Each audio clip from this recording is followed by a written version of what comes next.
¿Estamos en qué mes, iglesia? El mes de la oración. Amén. ¿Y qué es orar?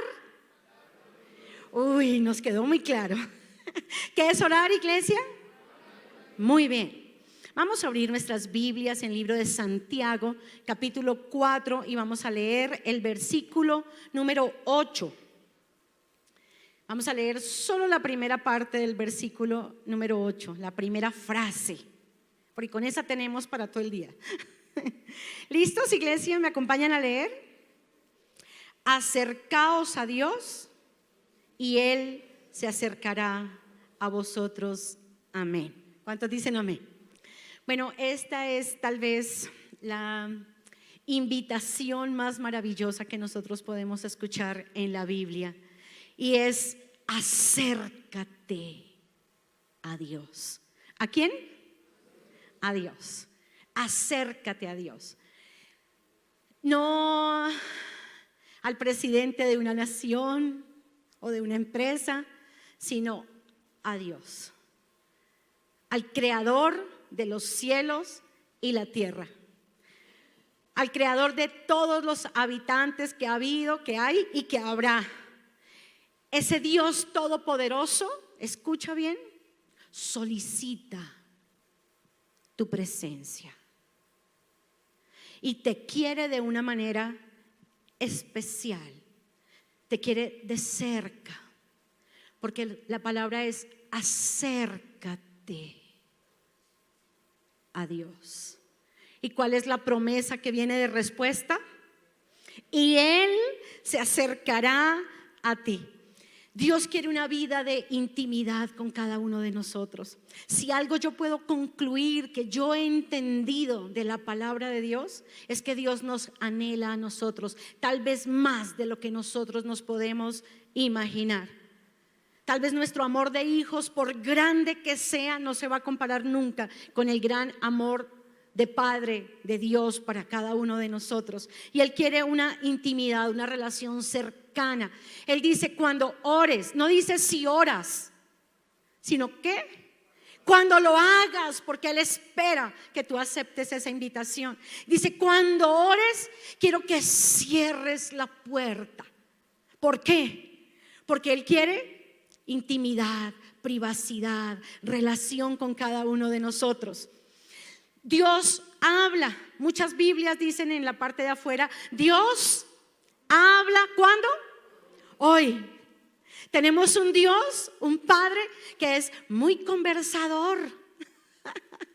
¿No les parece genial que nuestro Padre hable? Y que nos hable y que sea muy conversador.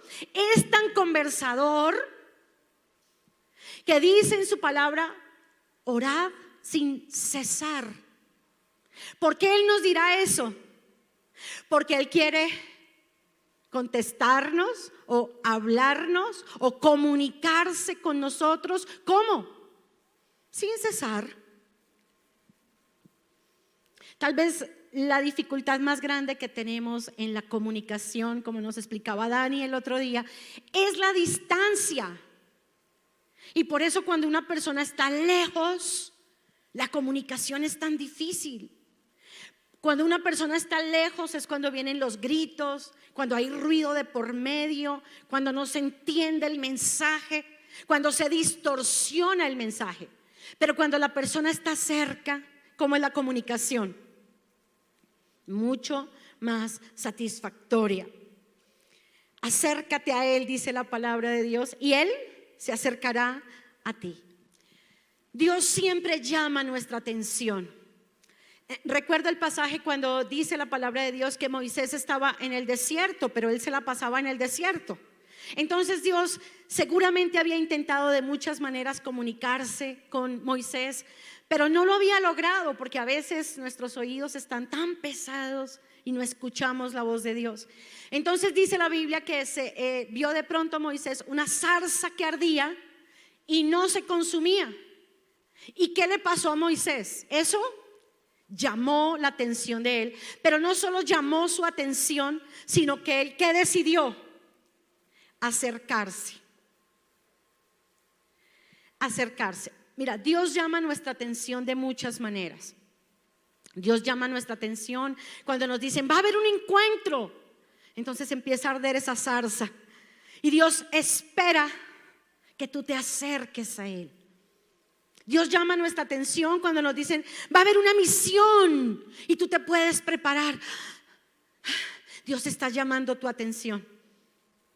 Pero hasta que te acercas a Él, no vas a lograr que Dios hable contigo, porque Dios no te va a pegar un grito para que tú lo escuches. Dios no pegó un grito a Moisés desde la zarza, sino llamó la atención de Moisés. Él se acercó, entonces Dios se acercó a él y le habló a él. ¿Cuántos dicen amén, iglesia? Vamos por favor al libro de Primera de Crónicas, capítulo 4. Vamos a leer versículos 9 y 10, por favor. Primera de Crónicas, capítulo 4, versículos 9 al 10. ¿Lo tenemos, iglesia? Por favor, lean conmigo. Y Jabes fue más ilustre que sus hermanos, al cual su madre llamó Jabes, diciendo, por cuanto lo di a luz en dolor. E invocó Jabes al Dios de Israel, diciendo, oh, si me dieras bendición y ensancharas mi territorio, y si tu mano estuviera conmigo y me libraras del mal para que no me dañe. Todos, iglesia. Y le otorgó Dios lo que pidió. Amén. ¿Cuántos se han leído la Biblia completa? De esas personas que dicen, bueno, yo voy a empezar desde Génesis 1 y voy a seguir derechito, porque estudiamos la palabra, pero no necesariamente a veces la leemos en orden. ¿Cuántos de pronto la han hecho? Ok, muy bien. Bueno, todos los que hemos hecho alguna vez ese ejercicio en nuestra vida, yo creo que hasta los más espirituales, cuando llegamos a Primera de Crónicas, uno dice, ay, Padre, ¿y esto qué? Esto también fue inspirado por ti, porque encontramos una cantidad de nombres que vamos a leer algunos. Pongamos el versículo 5, Primera de Crónicas 4:5. Por leer solamente algunos, quiero decirles que hay 500 nombres.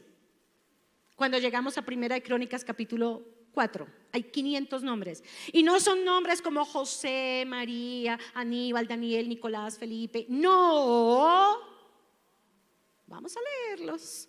Asur, padre de Tecoa, tomó 2 mujeres. Lean, por favor. Ela y Naara. Naara dio a luz a Usam, Efer, Temani y Astari. Estos fueron hijos de Naara. Los hijos de Seret, Jesoar y Etnan.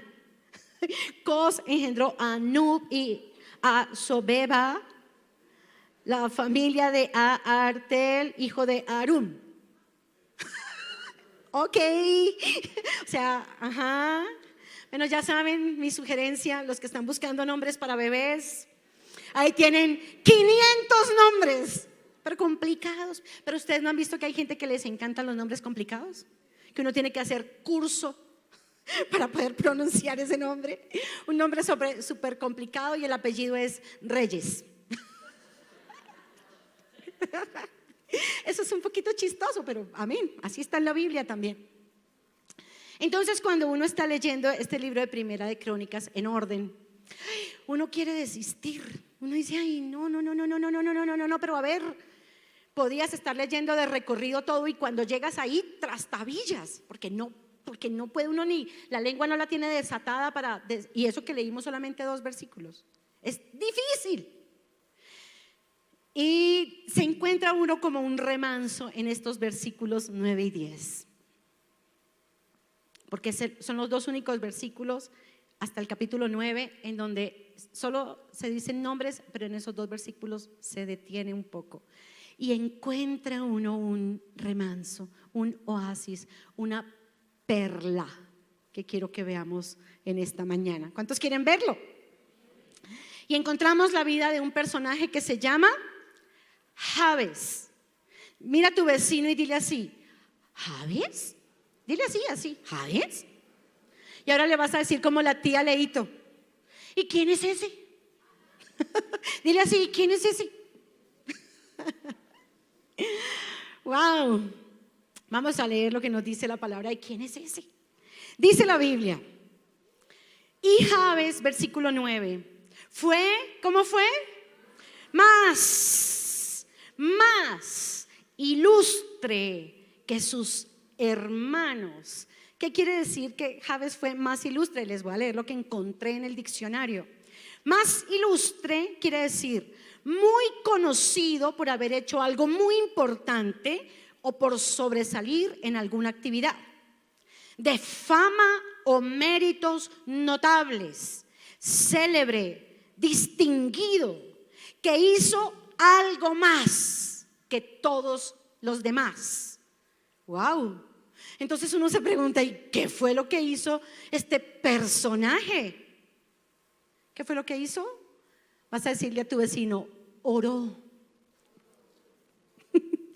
Oró. O sea que él, ¿qué hizo? Habló con Dios. ¿Los demás hablarían con Dios? Dice, sí, pero él hablaba más. Oró. Wow. Y eso lo puso por arriba de los demás. Vamos a ver lo siguiente. Ahí en el versículo 9. Al cual su madre llamó Jabes, diciendo, todos iglesia, por cuanto lo di a luz en dolor. No sabemos las circunstancias de esta mamá, si era como muchas madres tristemente colombianas y bueno, de muchas partes, pero seguramente una mamá, una mujer abandonada por su esposo, que seguro cuando ese hombre se enteró que ella iba a tener un hijo, dijo, no, a ver, usted no se cuidó. Una boca más, es que usted no se cuidó, y entonces él como, ¿a qué se dedicó?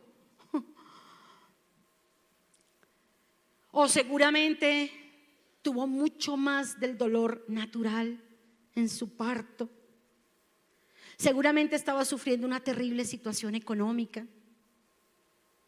No sabemos, pero lo cierto es que esta madre tomó una decisión. Mi hijo se llamará Jabes. Y es muy importante esto, ¿por qué? Porque especialmente en Israel los nombres marcan la vida de una persona, pero la marcan de una forma profética. ¿Qué quiere decir eso? Que cuando se le pone el nombre a una persona, literalmente se abre un camino al frente de esa persona que va a hacer que ella viva conforme a su nombre. Entonces encontramos un nombre como por ejemplo Salomón, y Salomón significa pacífico, paz, y fue el único rey de Israel que no recurrió a la guerra. ¿Casual? O como por ejemplo los hijos de Noemí, que no sé por qué les pusieron por nombre Malón y Kelión, y esos nombres significan enfermo y languidez, y ambos murieron jóvenes, no dejaron descendencia. Tremendo. O el nombre Efraín, como le puso José a uno de sus hijos, y significa fructífero, próspero, y fueron los 7 años de la abundancia. Así que vayan pensando.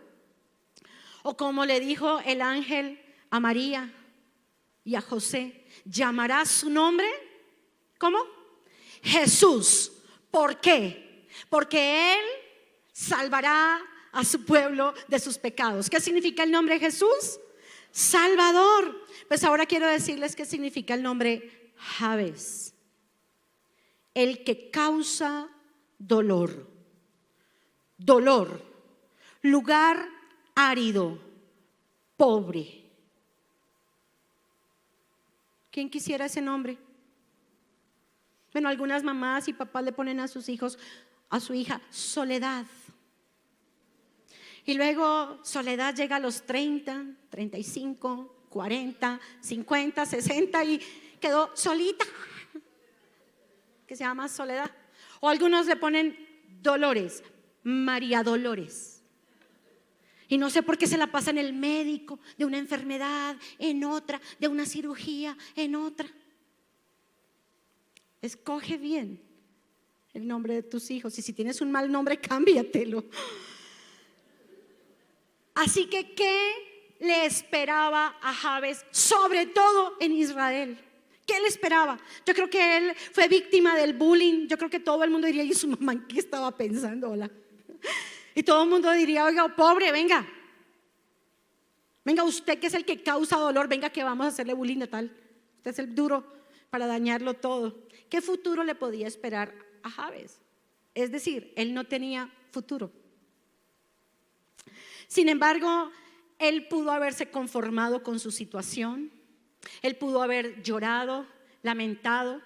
Él pudo haber dicho, ¿y qué culpa tengo yo? Él pudo haber justificado todo el fracaso de su vida en los demás. Culpa de mi papá, porque dejó a mi mamá. Culpa del gobierno, porque no tengo plata y porque mis papás no tuvieron plata.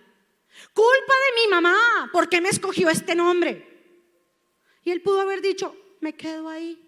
Y pudo haber hecho pataleta y llorar y vivir traumatizado, rechazado toda la vida, porque ¿qué culpa? ¿Sí o no, iglesia? Justificando todo su fracaso.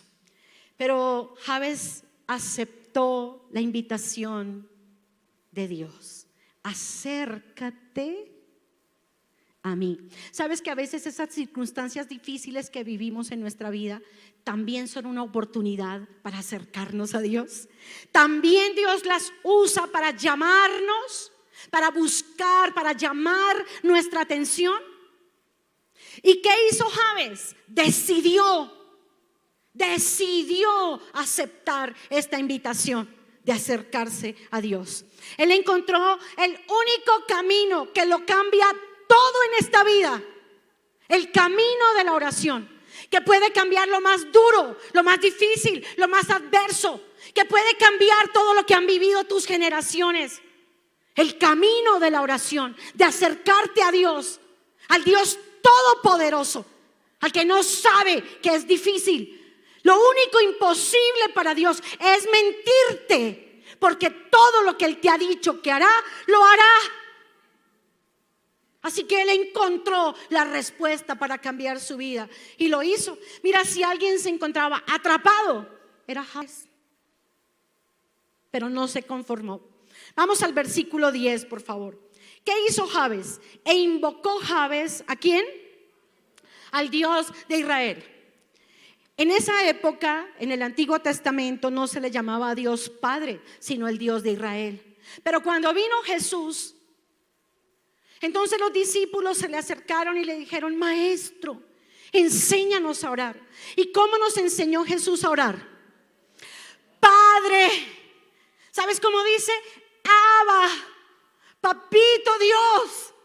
¿Y sabes qué es lo más importante del Padre Nuestro? Por eso es la palabra uno que encontramos en el Padre Nuestro. Escucha esto. Lo más importante de la oración del Padre Nuestro es la primera palabra, Padre. ¿Y sabes qué quiere decir esto? Que lo más importante es la relación que yo tengo con Dios.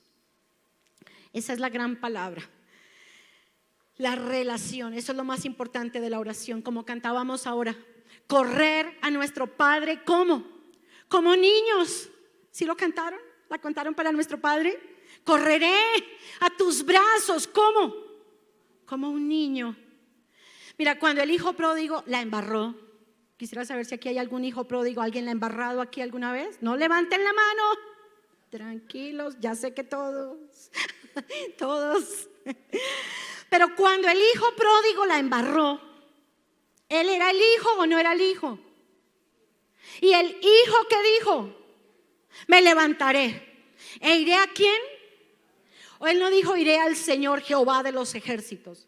Iré a Adonai. Él no dijo eso. ¿Él qué dijo? Iré a mi Padre. Y cuando él regresó, ¿quién le salió a su encuentro?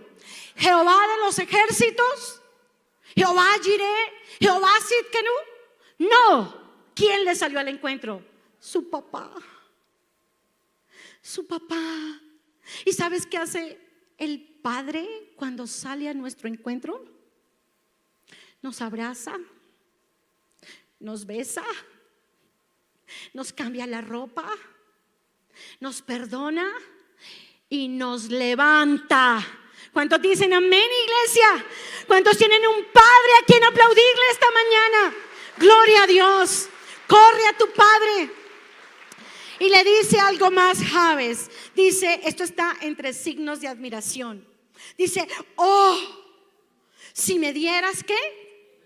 Bendición. ¿Qué es la bendición? Mira, la bendición, para los que anotan, anoten. Es un favor sobrenatural.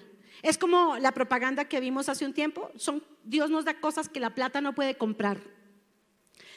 Son cosas, es todo lo que Dios nos puede dar, que no hay manera de que tú lo adquieras. Así tú hagas lo que hagas, así tú seas el más sano o el que tenga más dinero o el que tenga la familia más grande. Pero Dios es el que añade la bendición a nuestras vidas. La bendición de Dios es nuestra mayor riqueza. Dice Proverbios 10:22. Anota lo que es una versión, es otra versión. La bendición de Dios es nuestra mayor riqueza. La bendición de Dios no añade tristeza, no añade dolor a nuestra vida.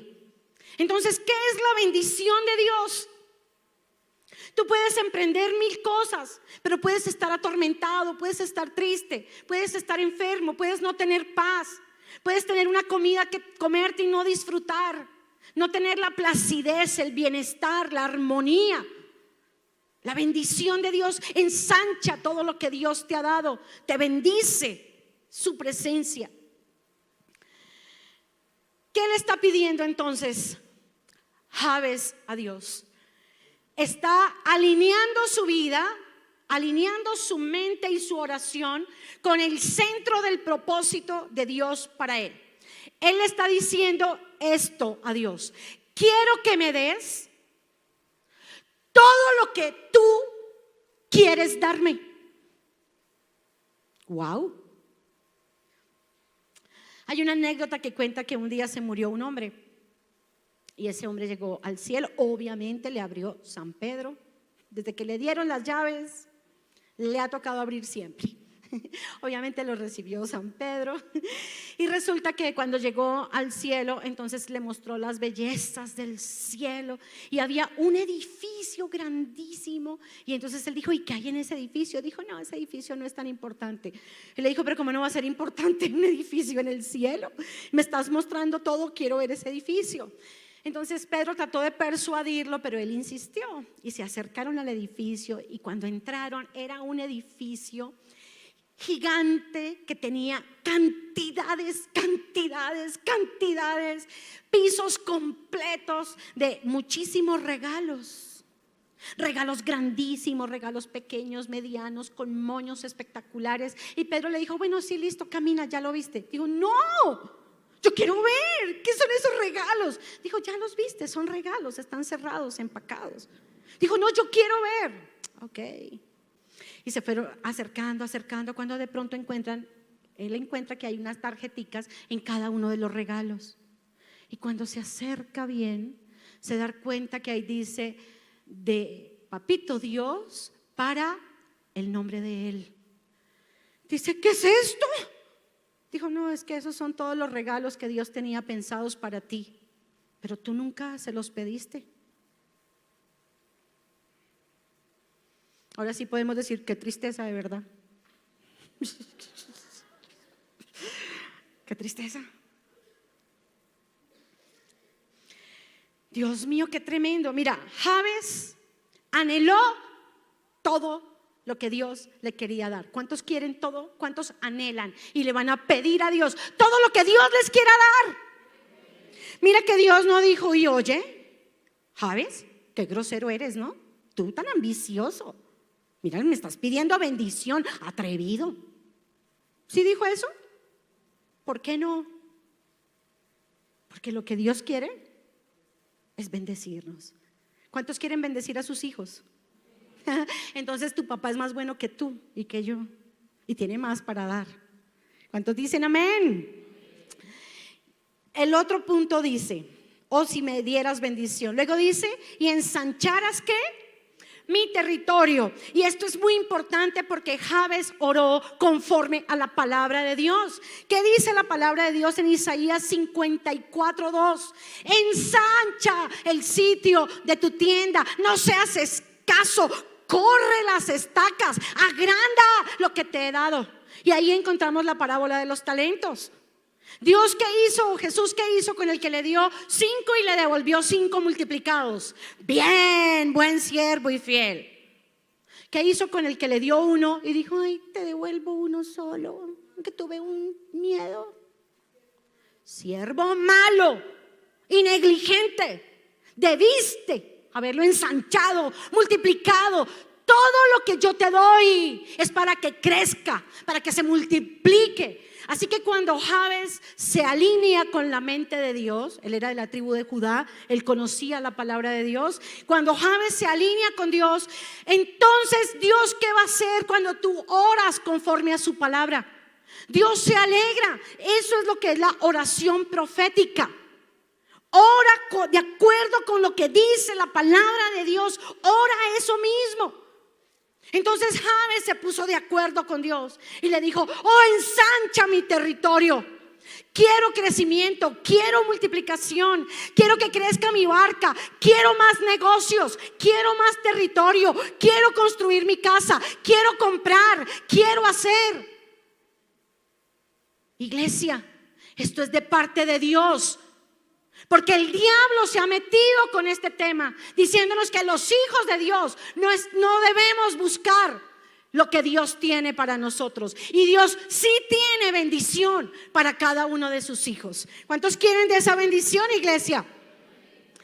Así que Jabes no solamente pidió la bendición de Dios, sino que oró conforme a la palabra de Dios, declaró la palabra. Coge la palabra de Dios y ponla en tu propia boca y declara esa palabra de Dios, porque Dios lo va a hacer si tú lo hablas conforme a su propia palabra. Y él dice, si ensancharas, ¿qué? Mi territorio. O sea que él ya tenía un territorio. O sea que él ya había trabajado. O sea que aunque había sido tan difícil su vida, había tenido logros. Mira, lo mínimo que tenemos que tener es un talento. Lo mínimo que Dios da es un talento. Lo mínimo que tenemos son 5 panes y 2 peces, una barca, un discípulo. Tienes que tener algo para que Dios lo pueda multiplicar. Tienes que darle la barca a Jesús para que Jesús pueda llenar la barca. Nos decía ayer Nikki en una palabra tremenda que dio y se las recomiendo a todos. A Dios rogando y con el mazo dando. Hay que trabajar, iglesia. Hay que no solo orar, hay que hacer. De hecho, cuando está diciendo Jabes, ensancha mi territorio, ¿qué está pidiendo? Bueno, está pidiendo más territorio, pero está pidiendo más fe y está pidiendo más trabajo, ¿o no? Y está pidiendo bendecir a otros para darles trabajo. Claro. Gloria a Dios rogando, Nikki, y con el mazo dando. Espectacular esa palabra. Y vamos a lo siguiente. Dice, oh, si me dieras bendición y ensancharas mi territorio. Siguiente, ¿qué dice, iglesia? Y si tu mano estuviera conmigo. ¿Sabes qué es la mano de Dios sobre mí? Cada vez que tú vas a encontrar en la Biblia la expresión, la mano de Dios, aunque muchos dicen, no busques la mano de Dios, no le creas. Mentira. ¿Qué es la mano de Dios? Es el poder de Dios. Cada vez que tú lees en la Biblia la mano de Dios, dice la Biblia, y la mano de Dios estaba sobre ellos y muchos eran sanados, bendecidos y multiplicados y muchos se añadían a la iglesia. ¿Qué es la mano de Dios, iglesia? Es el Espíritu Santo de Dios. Dice la Biblia en el libro de Zacarías, no es con espada, no es con ejército, es con mi Santo Espíritu, dice Dios. Es la presencia de Dios, el poder de Dios sobre tu vida que respalda lo que tú haces, no lo que no haces, lo que tú haces. Así que mucha oración, mucho poder. Poca oración, poco poder. ¿Cuántos quieren ver los milagros de Dios? Las maravillas de Dios. Amén. Dios tiene mucho para hacer a través de nuestras vidas. Y termina diciendo: y me librarás ¿de qué? De mal, para que no me dañe. Y estas son dos frases en una sola, espectaculares. Dice: me librarás del mal. Mira, cuando tú le pides a Dios: Dios, ensancha mi territorio, ayúdame que quiero crecer. Entonces, a medida que tú creces, hay algo que está pasando, y es que tú estás invadiendo el terreno de Satanás. ¿Tú crees que el enemigo se va a quedar quieto? Si tú ensanchas el territorio, si tu ministerio crece, si tu negocio crece, si tu empresa crece, si tú generas riqueza para bendecir a la iglesia, si tú generas riqueza para dar empleo, ¿tú crees que el enemigo va a decir: ay, qué belleza, como es de pilo? No. Él se va a levantar también. Mira, cuando uno se levanta a orar, el diablo también se levanta a oponerse. Pero ¿cuántos saben que Satanás es un enemigo vencido? Sin embargo, Jabes no desconoce que Satanás sí está alrededor buscando a quien devorar. Y nosotros tampoco ignoramos sus maquinaciones. Amén. Así que el enemigo sí se levanta. Por eso tenemos que decirle: Padre, protégeme, guárdame del mal. En el Padre Nuestro, ¿qué nos dice el Señor? Líbranos del mar, o sea, libéranos del mar y no nos dejes caer en tentación. Entonces, ¿eso qué quiere decir? ¿Cómo es que le damos una patica al diablo para que el diablo nos aflija? A través del pecado. Así que, ¿qué tenemos que hacer, iglesia? Vivir en santidad. Vivir en santidad. Esa es la más grande protección sobre tu vida, que tú vivas en santidad. Jabes entiende el peligro del pecado y el peligro de abrirle la puerta a Satanás, y le dice: Padre, líbrame del mal. Y luego dice: para que yo no me dañe. Tú sabes que hay mucha gente que se daña por el éxito. ¿Sí saben eso? Y dice: ay, no, pero la plata lo cambió. No, no lo cambió, solo mostró lo que había dentro. No. Que cuando Dios te haya bendecido y multiplicado y engrandecido y ensanchado tu ministerio, tu empresa, que cuando Dios te levante, en ese momento tú sepas que vino de parte de Dios y le des toda la gloria, toda la honra a Dios. No te dañes con el orgullo, con la altivez. ¿Cuántos van a seguir siendo humildes, iglesia? Y tremendo, porque no podemos pecar y vencer. El que peca pierde. La palabra de Dios dice: tu pecado te alcanzará. Así que vivamos, iglesia, en santidad, para que no dañemos. Mira, cuanto más alto te levante el Señor, pues más dura sería la caída. Peor sería el golpe. Cuanto más alto Dios nos levante, más metidos con Él. ¿Y qué es lo último que dice esta palabra? Vamos a leerla de pie, iglesia. Vamos a ponernos de pie todos y vamos a leerla. No pierdas todo lo que Dios te va a dar y te ha dado hasta este momento. Vamos a leer la última parte. Dice: y le otorgó Dios lo que pidió. ¿Qué hizo Dios? Mira que esta palabra otorgó me llamó la atención, porque no dice la Biblia y le dio o le concedió, sino le otorgó. Entonces me fui a buscar por qué, no por qué, sino qué significa otorgar. ¿Y sabes qué es otorgar? Dar como mérito o recompensa. ¿Cuál fue el mérito de Jabes? Orar, creer, trabajar de acuerdo con lo que está orando. Entonces Dios dijo: se lo merece. le otorgó. Otra cosa que quiere decir es: Dios se complació de él y de su oración. Quiero invitarte a que le des un gran aplauso al Rey en esta mañana. Aplaude como si estuvieras creyendo que Dios te va a dar, a otorgar todo lo que tú le pidas. Aleluya.